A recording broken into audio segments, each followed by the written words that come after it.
The mistletoe margarita, the Scrooge driver, the North Pole punch. The holidays call for cocktails, so get everything you'll need for them delivered with Drizzly, the go-to app for drink delivery. So, what's it gonna be? Classics like Bullet Bourbon, Don Julio Reposado, or Kettle One, or maybe something new. Find it all on Drizzly, where you can get beer, wine, and spirits delivered for any holiday festivity. Download the Drizzly app or go to drizzly.com. That's DRIZLY.com today. Must be 21 plus, not available in all locations. An avid cyclist dreams of turning his passion into a business. He consults his banker to help find the best path. Now bike wheels are being built, and all it took was a little push to get rolling.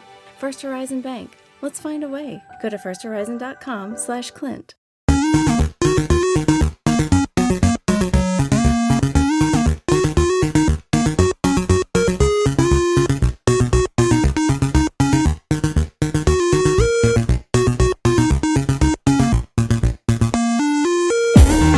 Hey guys, welcome back to Three Travel Gamers. This is episode 22, and I'm here with Colin. Hey guys. And we have a lot to talk about today, so let's just jump right into it. So this was leaked, I believe, a couple weeks ago at this point, but we haven't talked about it yet. What's your thoughts on the leaked Tears of the Kingdom Switch? Do you think it's real? Do you think it's not? What do you think about its looks? Just tell me about it. I mean, I think it's real. I want to believe that it is real anyways. I mean, it looks cool. It's rather basic, though. So, I mean, like I said, but it could be their way of slowly transitioning back into that game since, like I said, after the pandemic, more companies are starting to do the themed consoles. So, like I said, it makes sense. There's a new Zelda game coming out, so why not boost up the OLED sales? Right. I agree with that. I think it is real because the amount of talent of Photoshop you would have to do that. I mean, I think it's real. It looks really good. I'll definitely pick it up once I get the money. I think there's videos of it too. That's what really drove me to it. Oh, I didn't see the videos. I just seen the pictures on Imager. Yeah, that was but leaked. You know how Nintendo is; they don't really release anything super early, so it'd have to be part of the team releasing it. Yeah, it's definitely somebody inside or close to somebody inside anyway that has it already. But it looks really good. Like I said, definitely be picking it up because I'm a huge Zelda fan and I'm gonna collect it, and it looks pretty good. The design,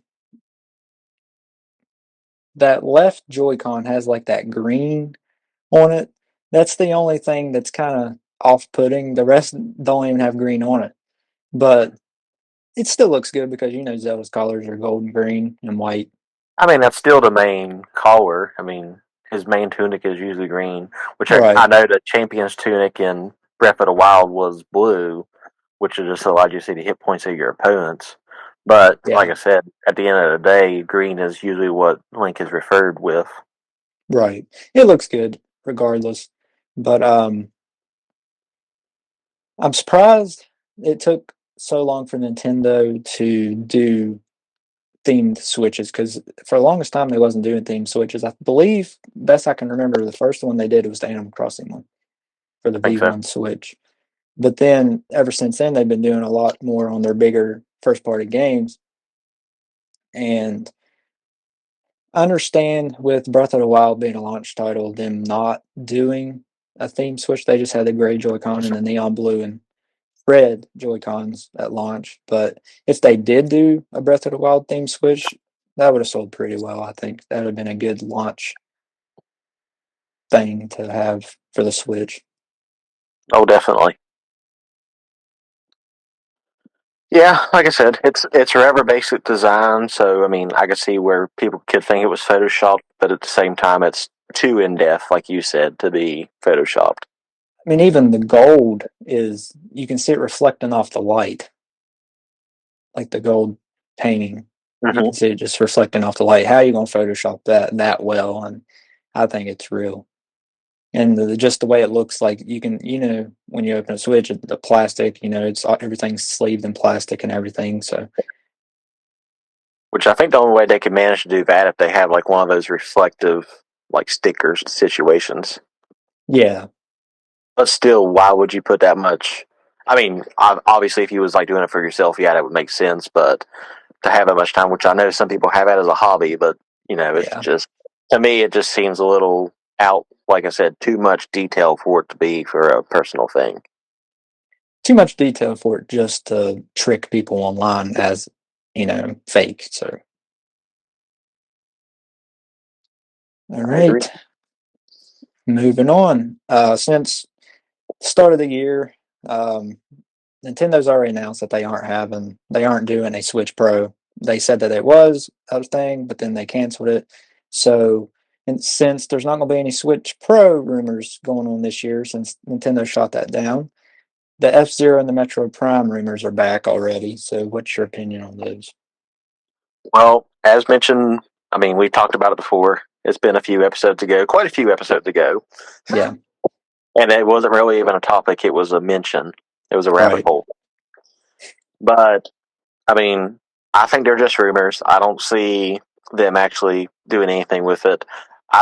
What I see happening before that would even happen in the first place, this tells you how far out I actually think it would be as a rumor, is I believe that they would add GameCube to the extension pass before they would even bring F-Zero back in the first place. And then to go along with Prime, I think we would get a new Prime game. So we would get Prime 5 before we got a remaster of the first two. Okay. Well, Colin, I'll have to disagree on that because I think Just to disagree, or are you disagreeing because you actually agree? I'm disagreeing because I actually disagree. I don't think they're going to put GameCube on the expansion pass. I think that GameCube is too new, and they can remake them and sell them for $60, so they'll make more money doing that than doing jacking up the price on the expansion pass again. Oh, I didn't think So, you were going to. I'm just saying I would see that happen first. right, yeah, but I think because back last year, everybody's been saying that the Metroid Prime for the first one, the remake is done. They're just waiting on Nintendo to release it. But also, Metroid Prime 4 is in the works as well. So, which one comes out first? So, we haven't heard any updates on Metroid Prime 4 for a while. So, but anyway, I have a article here. It's from source Go Nintendo, but Nate the Hate. I don't know if you've heard of him, Colin, but he's pretty reliable insider when it comes to Nintendo rumors and things. But I know one guy too that was steered us wrong on the uh, Nintendo Direct. yeah, but it said that Nate said that F-Zero's time will come in 2023. And then he also states in the same article that the original Metroid Prime has been completed since summer 2021, and Nintendo has just been waiting to release it.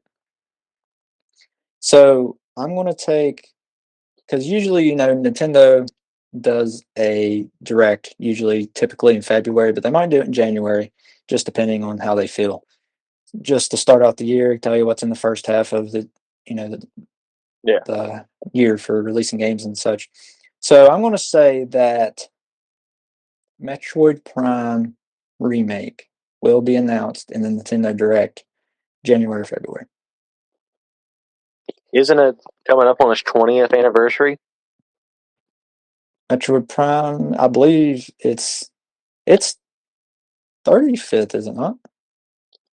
I'm talking about the actual Prime games, not the Metroid Oh yeah, series. yeah. Metroid Prime came out 2000, Yeah, maybe so it's just 2003. So yeah, I think it'll be announced in the Nintendo Direct. I could be wrong. I have no proof saying that, but that's just my thoughts and my gut feeling. But Nate said F-Zero's time will come in 2023, so we'll see if they remake F-Zero from the GameCube or if they come out with a new game. But everybody's leaning towards the remake of the GameCube version because that was the last one that came out, so everybody remembers that one. Is really fond of it. So Yeah, there was one for the N64, then there was that one, and they was done as a series. Yeah, but everybody loved the series. Personally, I have played F-Zero, but I mean, not a huge fan. It's just a racing game, really. A fast-paced racing game with Captain Falcon. Fast-paced Mario Kart. Yeah, so I know a lot of people would be excited, and that it would sell well on the Switch because everything does. Everything's million seller, you know, million copies sold, You guaranteed think on it'll the Switch. rate? Huh? You think it'll hit the same rate as Splatoon hit, or No, Splatoon 3? no. Maybe, maybe Metroid Prime would, but probably not quite that high. Fans left out there? Huh? You think there's that many Metroid fans left out there? I think so. It's grown a lot in the past few years. It used to be there wasn't a lot out there, but since, I mean, 20 years ago, there's been a lot more Metroid fans out there than there used to be. Oh, yeah. So maybe not quite Splatoon 3, but I'd say in the first week it'll definitely get at least 500,000, I hope.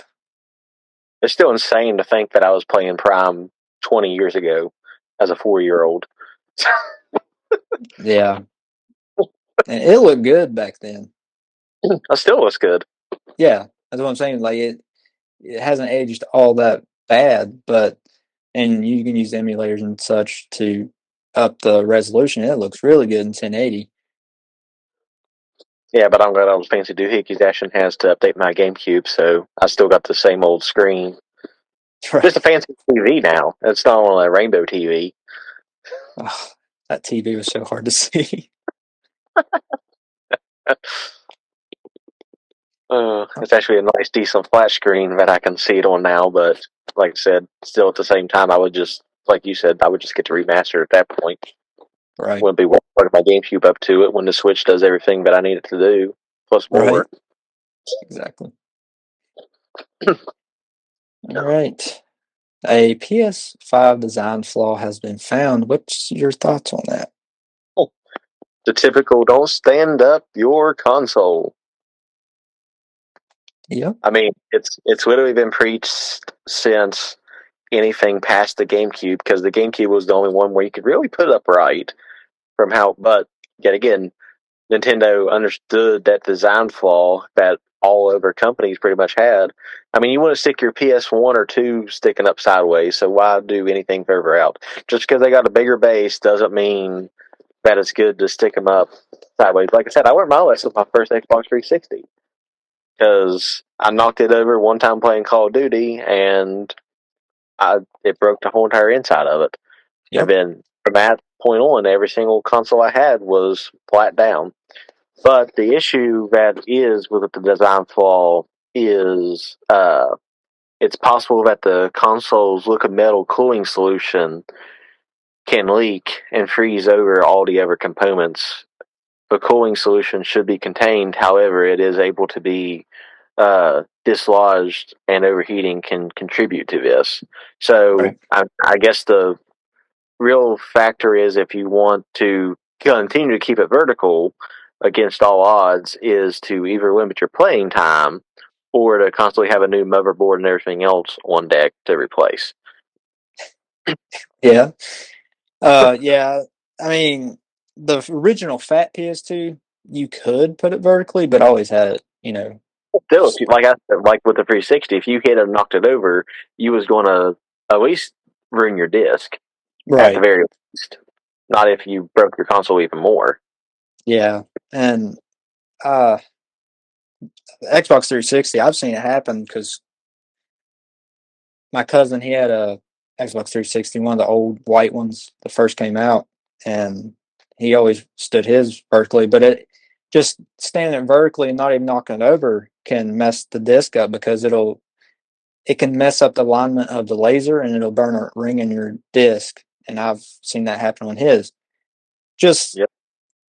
for the PS5, it's not every PS5 that it'll do it, but it does stand a higher chance if you run it vertically because liquid metal, and they put a seal in there, but every PS5. I mean, they get them as close as they can, but they're not all made the same. So that seal could be a little bit off, allowing it over time to leak all over the motherboard, ruining the motherboard, shorting out different components with that liquid metal, or just, like Colin said, overheating. So it's not a huge issue and it's not a big failing rate. So if you're worried about it, just put it horizontal. It's not a guarantee that it'll happen, but we're just letting you guys know that it is a thing. I mean, if you want to keep your $500 investment where it is, I would just put it horizontal regardless, because I mean, it don't look any more cool what it does standing up than what it does horizontal. Right, it's huge either way. Yeah. I mean, obviously, the Xbox Series X is a whole different ballgame because it's the GameCube's design basically, so it's a giant rectangle that's standing up instead of a flat, slimmer rectangle. Right. So, like I said, the base makes all the difference. Right. But like I said, worst case scenario is, or if you were super worried about it, which I would be personally. But like I said, I've already had my bad run in with keeping a console vertical, so every single console I have goes to the horizontal route, minus the Switch, because I don't guess technically there's a way you can put your Switch horizontal. This morning in North Carolina, wheels are spinning. Determination is winning. A passion is now a thriving business, and it shows no signs of slowing down. How? The power of a conversation, like the one Clint Spiegel had with First Horizon Bank about starting a bike wheel manufacturing facility in Asheville. Now it's not just talk, it's rubber meets road. First Horizon Bank. Let's find a way. Go to firsthorizon.com/Clint. First Horizon Bank, member FDIC. Welcome to the Agrihood. Carnes Crossroads is a new home community with a farm-to-table lifestyle. Just outside of Charleston, here, community is defined by gathering together and our deep connection to nature. Our future farm and amenities are taking root and blooming into something you've always dreamed of in a fun, healthy, and social environment. Come home to the Agrihood, where you can plant roots and thrive. Learn more at carnescrossroads.com. Why don't more infant formula companies use organic, grass-fed whole milk instead of skim? Why don't more infant formula companies use the latest breast milk science? Why don't more infant formula companies run their own clinical trials? Why don't more infant formula companies use more of the proteins found in breast milk? Why don't more infant formula companies have their own factories instead of outsourcing their manufacturing? We wondered the same thing. So we made ByHeart, an infant formula company on a mission to get a lot closer to the most superfood on the planet, breast milk. Our patented protein blend has more of the important and most abundant proteins actually found in breast milk. We're the first and only U.S.-made formula to use organic, grass-fed whole milk, not skim. We even conducted the largest clinical trial by a new infant formula company in a quarter century, with clinically proven benefits like easier digestion, less spit up, and softer poops versus a leading infant formula. And we make our own formula in the USA and our very own factories in Iowa, Oregon, and Pennsylvania. ByHeart, a better formula for formula. Learn more at byheart.com. Because even if you're playing it in handheld mode, you still got it vertical. I guess if you lay it on the dock, like lay the dock on its back and then just slide it in like underneath, I guess. That's still not convenient because the base is meant for it because exit. No, it's not convenient. I'm just saying you could. Yeah. So I guess it is possible, but at the same time, it don't make no sense because the base is meant for it because it's has that two-sided thing, one that protects the screen and then one that keeps it upright. The dock is what it's meant for. So like I said, it has always been good about that. But I think the only thing I would question is the Wii. Because the Wii was like that, but they even had that giant base on the bottom of it you slid into. And the Wii, I mean, it was a lot like the GameCube. You knock that thing over, nothing's going to happen to it. It was pretty resilient and tough. Mm-hmm. I guess it had to be that literally had controllers that you could easily throw at it. Right. But if you guys are really worried about it and you're kind of techie, I mean, you could take it apart and lift up the heat sink and put thermal paste there and get rid of that liquid metal if you wanted to, if you were that worried about it. But like I said, it's not that big of an issue. It's not a huge failure rate at this time. I mean, it could be in 5 years, it could be more, but as of right now, it's not. So if you're worried about it, just get some new thermal pads and put it under your heatsink, and it should be all right. Yep. As about 5 years, it could be like the drift for Joy-Cons. Or Red Ring of Death. That's right. I never did get that far with the 360. I didn't either. Got lucky. I'm surprised at the way Ryland jumped around 2 inches from the TV playing Call of Duty. Yeah. That console got shook around a lot, him jumping around. All right, moving on. Since the big announcement and trailers of the Mario movie, there's been more rumors about a Zelda movie coming out. So do you think it's real? Do you think it's fake? Do you think we'll see it? Do you think it'll get canceled? What's your opinion? I mean, we've talked about it a few times on here, so it's the same old thing. It's like I said, their rumor still says that Tom Holland's going to beat his Link, No, he's not. but Ashton won't allow it to happen. I won't watch it. I still think it's more of a rumor just because the timestamp on it is basically 1 year after the Mario movie is set to be released. So, I mean, it's almost to the date. It's like spring of 2024. So, yet again, it's one of those things I'm just like, well, probably not, just because, this movie's going to be out soon, and literally you're putting timestamp a year later, and there's no news on it whatsoever. But then again, until Nintendo lets out a direct about it, I'm not going to believe a thing I see. Right. And I've got another article here. It's sources GoNintendo.com again, but the source of the rumor is a hit and miss, not as reliable as Nate the Hate, for sure, because, I mean, they have been right about some things, but they've been wrong about some things as well. But it's Giant Freaking Robot is the report. That's where it's from. But it is reported that Illumination, the studio behind the upcoming Super Mario Bros. Movie, will also be lending their talent to an animated Legend of Zelda film. But, like I said, take his rumor with a grain of salt, because the Mario movie's not even out yet, and they're not really announcing, but coming up with Zelda rumors. So it would be nice to see, and it'd be really cool to see, because we've talked about it a lot, and we'd love to see it. But do you think that Link would speak in the movie where he don't speak in the game?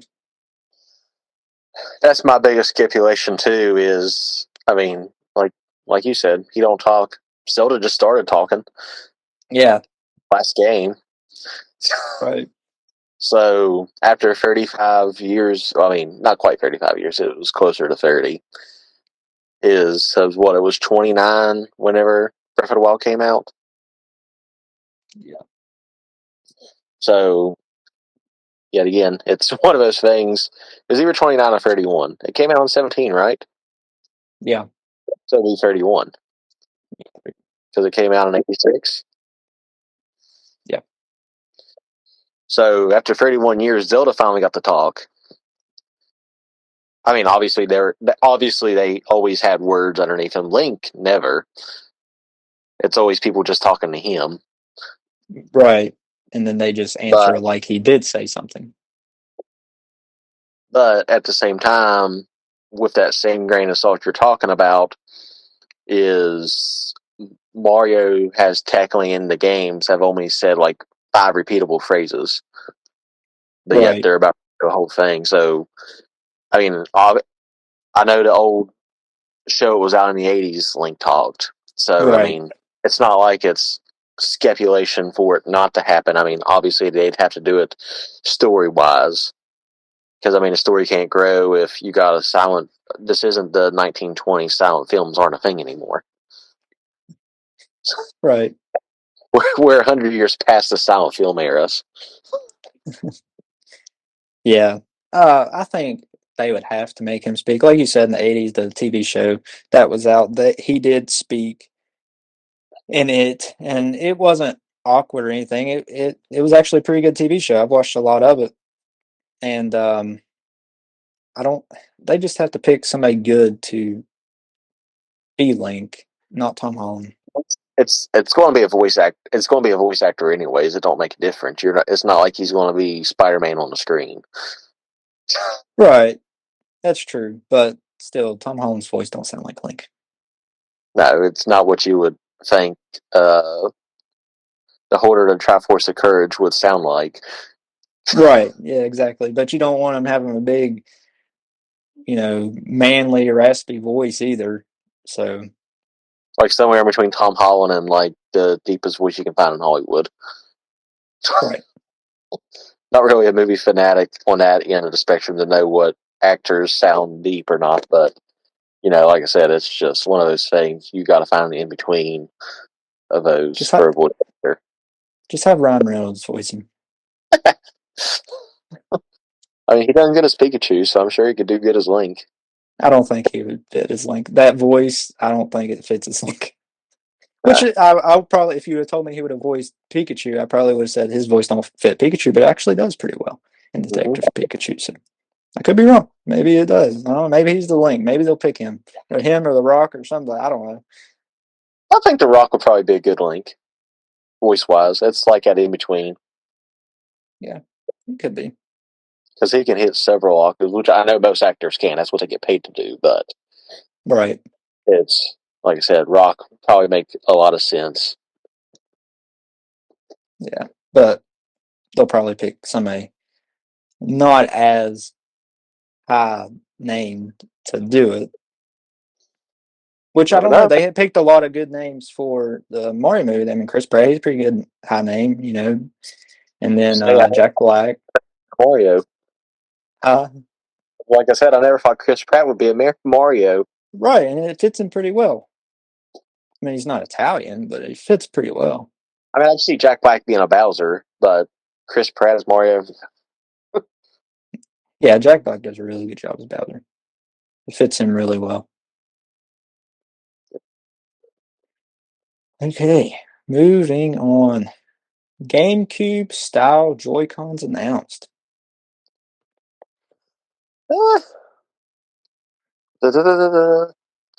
Definitely a good idea. And it is set to fix the drift issues that are on the current Joy-Cons.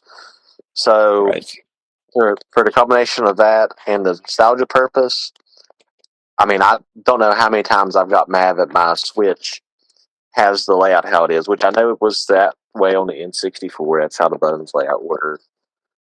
It had the same thing, but the GameCube, yet again, as we talked about before, was the revolutionary for the controllers. Mm-hmm. So to see that implemented on a Joy-Con, I would fork out the money to get that, especially playing Smash in handheld mode. Oh, yeah.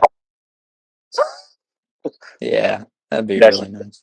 Because that's the only reason why I bought that GameCube controller that hooks up to the Bluetooth for the Switch. Was for that. Let me say, I was really disappointed in that controller. I was too, because you couldn't remap the buttons to where it actually was, and then they had it set still weird. Like, if you was in Smash, for instance, you can't. It was what it was on the GameCube controller. Like the same buttons. You remap it. I don't know if it was because I was used to playing with the same Wavebird controller for 20 years. Obviously, the buttons would be a little easier to push. That controller just seemed like the buttons were stiff, and you had to push a little harder to get them to push. See, I didn't have that issue. Like I said, my issue was the button layout. And you couldn't, like I said, you couldn't remap it. As the only controller you couldn't remap it on. Yeah. You can remap the actual Switch Joy-Cons. You can remap it on, I think you could remap it on the Pro Controller, couldn't you? Yeah. And like I said, the GameCube controller version, you couldn't remap the buttons. But yeah, it is the Nixie Wizard. Like Colin said, they have the Hall effect joysticks, so in theory, they will never drift because there's no components in there that are touching, making friction, so they'll never wear out, so to say. But magnets do wear out, but it'll be a very, very long time. Oh, I guess my Joy-Cons didn't start drifting for a long time, but I didn't play it near as often as what you did. Right, and I have replaced my Joy Cons because they did start drifting, but it took yours started drifting before mine did, and I played my Switch more. So it's hit and miss. Depends on. Oh, I thought mine started drifting before yours because you knew the solution right away. Yeah, yours did start first. I thought that's what I said. I might have said it backwards. No, I thought yours had done it first since you knew what I was talking about. Oh no, I've just seen it a lot online. Gotcha. But just some highlights of this: the A, B, and X, Y light up, which is pretty cool. I guess if you need that, you don't know where the buttons are That's too in the dark. If you're playing it, you need to know where the buttons are. I mean, that's In my the rule. dark. Oh, is Right. And removable joysticks and a joystick ring for different games. I didn't do a whole lot of research on that, but that's pretty cool. And it will wake up the Switch, and it has gyroscope, and it has turbo and macro buttons as well. It is $69.99, and they went out of stock almost as soon as they went live. So a lot of people picking these up. I would like to buy them and try them out sometime. Just even playing, especially Smash in handheld mode, but really any game in handheld mode, it'll give you a grip to hold on to. I mean, I do have my grips that I bought that I slide my Switch into, but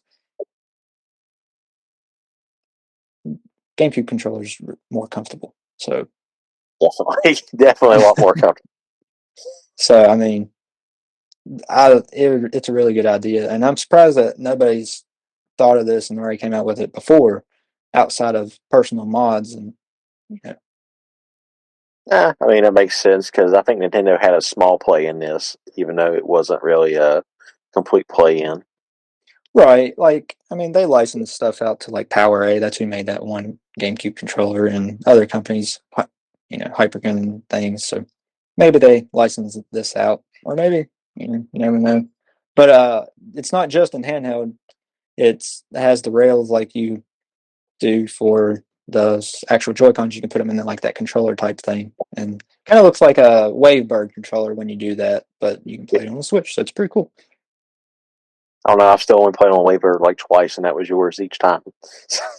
Yeah, I I still love it. prefer to plug it into the GameCube and keep on going. I don't know. I'd rather have a Wavebird. I think they're. I don't know. I don't know if it's just where they're filled in the middle. I just think the weight distributes better, but that might just be where I'm used to playing them. Yeah, But I mean, but for I've me, played wired controllers too. We played wired controllers at your house, and at my mall's we had a GameCube. We didn't have our Waybirds there, so we used wired controllers. yeah. The only crappy part about the wire controllers is rolling them back up after you're done. Yeah, It takes I guess so you don't long. have to. I guess you don't have to, but it's better to. Yeah, that definitely saves a lot more space. Makes it look neater, Yeah, anyways. yeah, it does. That's for sure. Yeah. All right. Probably shouldn't go on to the next topics. Because surprisingly, we beat the odds, and we're actually made them last longer than what we expected them to. Yeah, I was expecting to go through 'em, but they'll be there for next week. I do want to say the games that are coming out for January. It was kind of just for the ending, like for socials, that part, but that's why I didn't put them in our topics. But So we're talking about the Game Passes. no, just the new games releasing for this month. Oh, go ahead I and hit didn't it put then. them in the Yeah, I didn't Okay. put them in topics because I was just going to do it for like the ending, like when we do our socials and crap. Oh, okay. Then go ahead and hit it then. All right. January games coming out this month. I mean, there's more than this, but these are the highlights. Fire Emblem Engage comes out January 20th, if you're a Fire Emblem fan. Dead Space Remake comes out January 27th. That's one to pick up if I had a next gen console. And then SpongeBob The Cosmic Shake comes out January 31st. We'll be picking that up and trying it out because we've always loved SpongeBob games, from Right. Battle for Bikini Bottom and the movie and others. But definitely check it out. And it's only $40. It's not a full price $60 Switch game. You can find that on Yeah, Amazon affiliate link.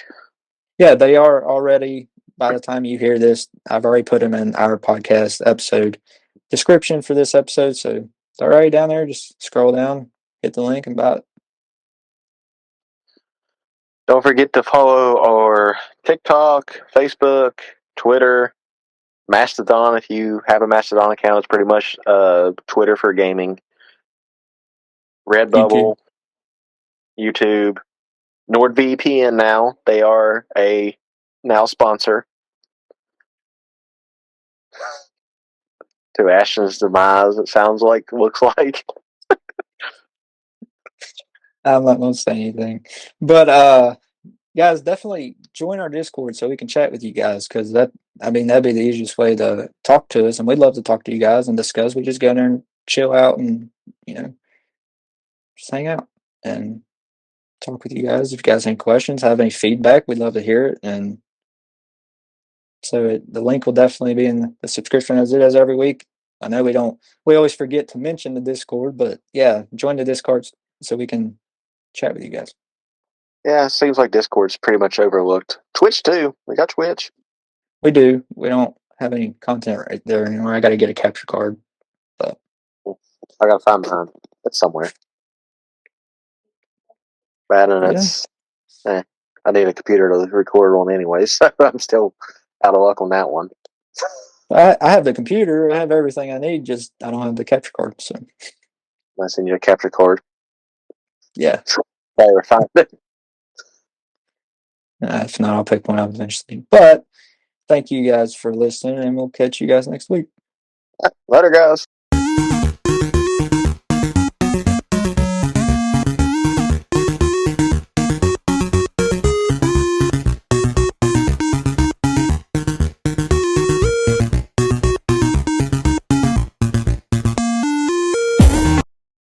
A client met his banker to discuss opening a restaurant in a busy airport. In us, he found a partner that understood the importance of reaching for the sky. First Horizon Bank. Let's find a way. Go to firsthorizon.com/Mac. Why don't more infant formula companies use organic, grass-fed whole milk instead of skim? Why don't more infant formula companies use the latest breast milk science? Why don't more infant formula companies run their own clinical trials? Why don't more infant formula companies use more of the proteins found in breast milk? Why don't more infant formula companies have their own factories instead of outsourcing their manufacturing? We wondered the same thing. So we made ByHeart, a better formula for formula. Learn more at byheart.com. For the ones who get it done, the most important part is the one you need now. And the best partner is the one who can deliver. That's why millions of maintenance and repair pros trust Grainger. Because we have professional-grade supplies for every industry, even hard-to-find products. And we have same-day pickup and next-day delivery on most orders. But most importantly, we have an unwavering commitment to help keep you up and running. Call, click Grainger.com, or just stop by. Grainger, for the ones who get it done.